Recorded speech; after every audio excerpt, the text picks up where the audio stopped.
Star anchor Rashmi Gautam గురించి Telugu audience కు ప్రత్యేక పరిచయం అక్కర్లేదు. కెరీర్ ప్రారంభంలో పలు సినిమాల్లో చిన్న చిన్న రోల్స్ చేసిన ఈ ముద్దుగుమ్మ ఆ తర్వాత బుల్లితెరపైకి అడుగుపెట్టింది. జబర్దస్త్ కామెడీ షోతో ఫుల్ క్రేజ్ సొంతం చేసుకుంది. తన అందంతో పాటు ముద్దు మాటలతో తెలుగు బుల్లితెరపై తిరుగులేని యాంకర్ గా గుర్తింపు సంపాదించుకుంది. ఓవైపు టీవీ షోలకు యాంకరింగ్ చేస్తూనే అప్పుడప్పుడు సినిమాల్లోనూ మెరుస్తోంది ముద్దుగుమ్మ. టీవీ షోలు సినిమాల సంగతి పక్కన పెడితే యాంకర్ రష్మి ఇంట్లో ఒక తీవ్ర విషాదం చోటు చేసుకుంది. ఆమె తాతయ్య కన్నుమూశారు. ఈ దుర్వార్తను రష్మిని సోషల్ మీడియా ద్వారా పంచుకుంది. అంతకుముందు ఏడాది క్రితమే నానమ్మ కూడా ఈ లోకాన్ని వదిలి వెళ్లిపోయింది.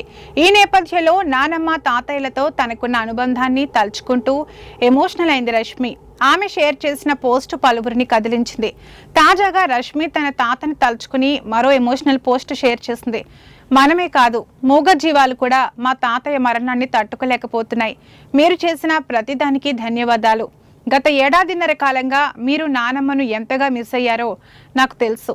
ఇప్పుడు మీరిద్దరు పైన మళ్ళీ కలుసుకుంటారని అనుకుంటున్నాను.